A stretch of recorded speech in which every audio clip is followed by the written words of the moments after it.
L'Angleterre, quel beau championnat. Aujourd'hui, Liverpool a joué contre Southampton et a gagné à domicile. Et j'ai vu aussi un très très bon Manchester City-Chelsea, surtout en deuxième mi-temps. Et en fait, je vais commencer par parler de Liverpool parce que ça fait longtemps que je n'ai pas parlé de cette équipe. Sadio Mané leur montre la voie, ils réussissent à gagner. Mais en fait, Liverpool, c'est une équipe qui est convalescente, qui a encore les mêmes problèmes qu'elle a eu. Et je disais, en fait, ça m'étonnerait qu'ils aillent en Ligue des Champions. Mais c'est vrai que là, il y a beaucoup de choses qui peuvent leur être favorables parce que le calendrier, il n'est pas simple pour les autres équipes. Je vois comme concurrent pour la Ligue des Champions Leicester et West Ham. Parce que, à mon avis, les dynamiques de Chelsea ou de Manchester United font que ces équipes-là iront en Ligue des Champions, à mon avis, tu vois. Parce que Liverpool, s'ils réussissent à gagner le match qu'ils ont en retard contre Manchester United, ils vont revenir à 3 points de Leicester. Mais il y a plein de scénarios, en fait, qui auraient pu faire qu'un cinquième anglais soit en Ligue des Champions et donc ils auraient eu plus de chances. Mais là, ce ne sera pas le cas parce que je vous explique un truc rapidement. Chelsea et Manchester City sont en finale de Ligue des Champions. Le règlement de l'UEFA prévoit que si une de ces deux équipes est championne et que l'autre, par exemple, n'a pas accès aux places de Ligue des Champions, c'est-à-dire que l'autre n'est pas dans les 4 premiers à la fin du championnat, ben là, tu as une cinquième équipe. Mais en fait, là, en l'occurrence, Chelsea, ils vont être dans les 4 premiers parce que Chelsea, ils ont battu Manchester City. Et Chelsea, je les vois très mal sortir du top 4. Même, mathématiquement, tout est possible, mais je les vois très mal sortir du top 4. Donc, en fait, dans ce scénario-là, Liverpool n'aurait pas de chance s'ils finissent cinquième. Liverpool ou Leicester ou West Ham ou un autre. Tu vois, Manchester United aussi, c'est très peu probable qu'ils sortent des 4 premières places. Eux, c'est les deuxièmes pour l'instant. Donc, Liverpool n'a pas cette chance parce que si City gagne, à l'heure actuelle, dans la configuration qui est la nôtre, si City gagne la Ligue des Champions, ou si Chelsea gagne la Ligue des Champions, c'est le championnat de Turquie qui sera en Ligue des Champions, le champion de Turquie qui sera en Ligue des Champions d'office. Parce que le premier du championnat turc, il joue un barrage normalement pour accéder à la Ligue des Champions. Parce que dans les règles de l'UEFA, je pense que c'est à l'alinéa 3, la règle c'est que si, c'est une règle compliquée, mais disons vite fait que dans ce cas précis, le championnat qui est classé 11e, qui est le premier championnat pour lequel le premier doit passer un tour de barrage, c'est lui qui prend la place. Donc, pour faire simple, si Chelsea gagne, si City gagne la Ligue des Champions, c'est le champion turc qui ira en Ligue des Champions directement. Et si ces équipes-là finissent hors du top 4. Et en Europa League aussi, si Manchester United gagne l'Europa League et que ni Manchester United ni Chelsea sont dans le top 4, ben, les Anglais n'auront pas une cinquième équipe. Donc, c'est très peu probable que tu ailles en Ligue des Champions en Angleterre si tu finis cinquième cette année. Donc, Liverpool, ils ont quoi comme chance? Ils doivent gagner tous leurs matchs, c'est clair. Les 3 matchs qu'il leur reste, ils doivent les gagner parce que sinon, ils peuvent pas prétendre à une place. Et aujourd'hui, de ce que j'ai vu, ils sont toujours malades, comme je disais au début de la vidéo, parce que quand ils mènent au score, Liverpool, c'est une équipe qui est très, très, très friable défensivement. C'est une équipe qui est très, très exposée défensivement parce que ça manque de confiance et puis ça manque de pressing en haut. Liverpool est un bloc qui joue haut parce qu'ils n'ont pas le choix. Ils essaient de gagner, ils essaient de remporter les points qui les amèneront en Ligue des Champions. Mais quand tu joues haut, le pendant, c'est de faire un contre-pressing. Et le contre-pressing de Liverpool, c'est pas bon. Et il y a une action d'ailleurs en fin de match où dans la profondeur, il y a de l'espace et c'est le latéral gauche de Southampton qui prend le ballon, qui le garde pendant 10 secondes pour ensuite trouver un appui au milieu pour lancer une profondeur. Parce que c'est Thiago Alcantara qui est en train de courir derrière lui pendant tout le long, mais il n'y a personne qui vient faire un tampon pour récupérer le ballon. Donc du coup, tu t'exposes parce que tu as des défenseurs derrière qui sont pas rapides du tout. T'as Phillips ou machin, les mecs, ils traînent une caravane et puis ils sont pas sereins. Et tu as aussi Alisson qui n'est pas serein. Donc ça fait que Liverpool, ils ont les jambes en coton quand ils arrivent dans des moments où ils dominent, ils mènent 1-0, ils ont toujours peur de se faire rejoindre au score. Pourquoi? Parce que ça leur est arrivé par le passé et c'est le spectre de ça qui les suit. Donc c'est pour ça que tu vois des matchs comme ça de leur part où ils savent pas, ils n'arrivent pas à se décider si il faut qu'ils continuent à attaquer pour mettre un second but ou il faut qu'ils défendent leur avantage de 1-0. Et c'est une équipe, j'ai l'impression, et c'est pas reculer pour conserver un score. Parce que défensivement, elle n'est pas assez solide. Et donc, tu as un flottement qui se passe parce qu'ils ne savent pas où donner de la tête. Et puis, tu as l'autre équipe qui est menée 1-0 et tu as l'impression que c'est elle qui mène 1-0. Parce que Southampton, ils ont attendu Liverpool, ils ont juste voulu placer des comptes parce qu'ils savent que les autres, ils jouent haut pour pouvoir se rassurer derrière. Donc, c'est ça la configuration que Liverpool a rencontrée pendant tous les derniers matchs que j'ai vus. Mais là, au moins, tu me diras, ils ne perdent pas. Mais quand tu fais aussi match nul, quand tu te fais rejoindre au score à la dernière minute, tu n'avances pas beaucoup. Parce que de l'autre côté, il y a tes concurrents qui sont en train de gagner à tir-larigot. Et puis toi, tu te retrouves à traîner 6e, 7e. Et c'est pas la place de ce club-là. Maintenant, faut voir s'ils peuvent faire ce qu'il faut pour la Ligue des Champions. J'ai quelques doutes, tu vois, mais bon. S'ils réussissent à gagner tous leurs matchs, il va falloir compter sur Leicester qui s'effondre parce que Leicester, ils se sont fait battre hier par 4-2 alors qu'ils étaient menés même 4-0 au bout d'un moment. Et donc peut-être compter sur l'effondrement de Leicester, mais sinon ça va être compliqué. Et c'est ça quoi. Sinon, beau but de Sadio Mané qui était très en jambes en première mi-temps surtout avec Salah, mais Salah refuse de lui donner le ballon, c'est clair. Chez Salah, quand il est face au gardien, il y a une action où il peut lui mettre en retrait pour qu'il marque, il le fait pas.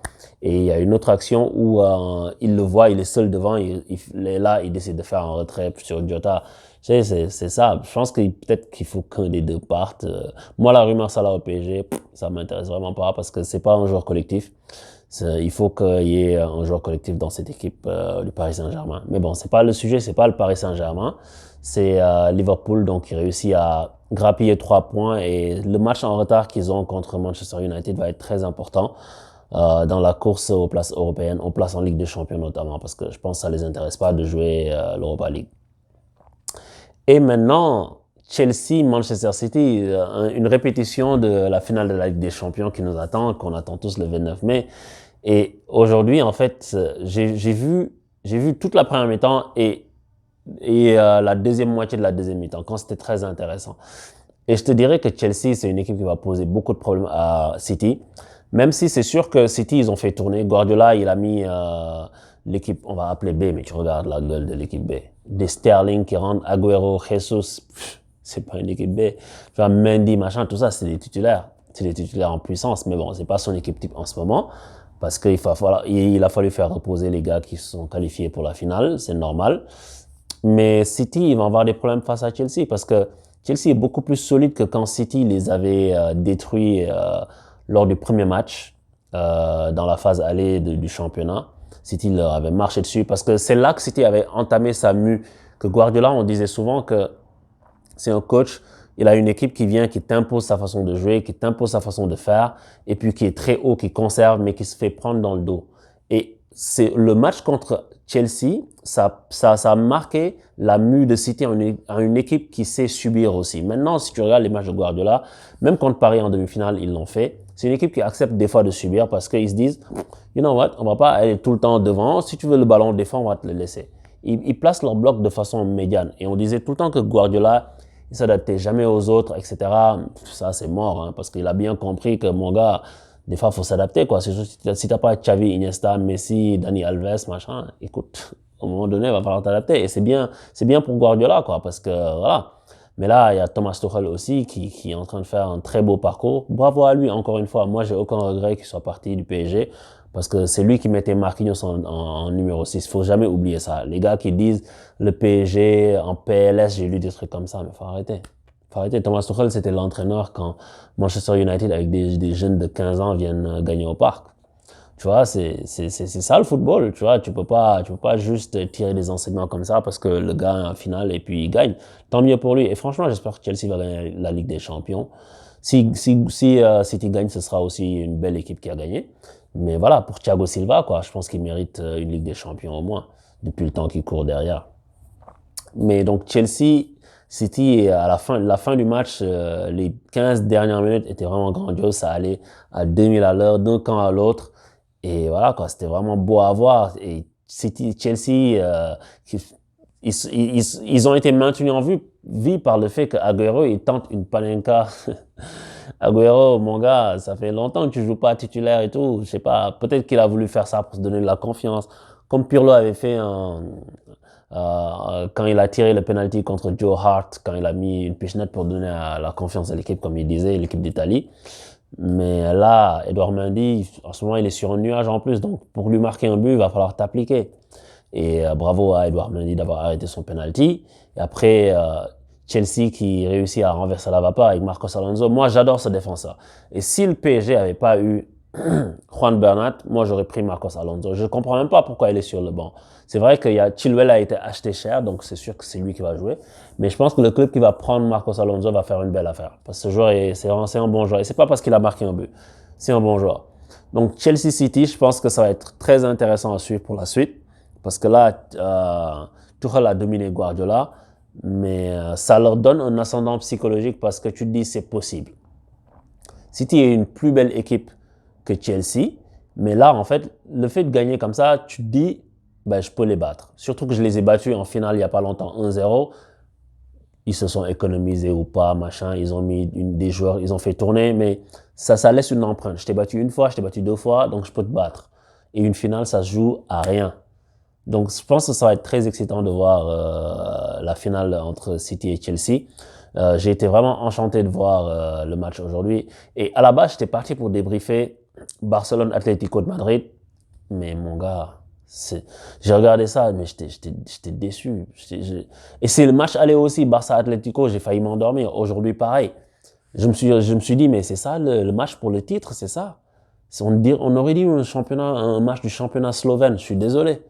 C'est la vérité, tu vois. J'avais envie de débriefer ce match, de l'analyser, machin. Il y a un génie, il y a Messi, mais voilà, je pense que ce qui arrive à ces équipes-là, espagnoles du top 3, que ce soit le Real, le Barça ou même l'Atlético, c'est des équipes qui ont besoin de se renouveler, des équipes qui sont loin d'être aussi fortes qu'avant, mais c'est normal. Manchester United est passé par là, ils sont en train de remonter un peu en ce moment.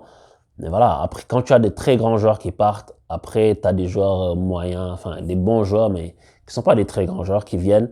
C'est sûr, tu joues avec des Mingueza titulaires, c'est pas des mauvais joueurs, mais bon, des Dest titulaires, c'est pas Dani Alves. Tu vois, au milieu, t'as pas Iniesta, t'as pas Xavi.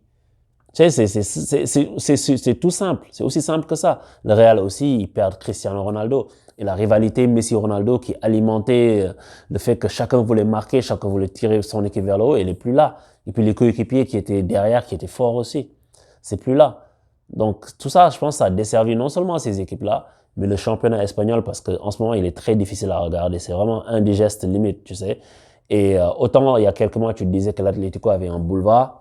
Autant là, tu te dis que c'est peut-être le Real qui va gagner ça. Mais ça rend le championnat intéressant pour l'issue. Mais pour le spectacle, ça ne le rend pas intéressant. Parce que l'Espagne, c'est un championnat déjà qui est plus lent, qui a pas d'intensité vraiment, sauf il y a 10 ans, Real Barça, c'était très intense.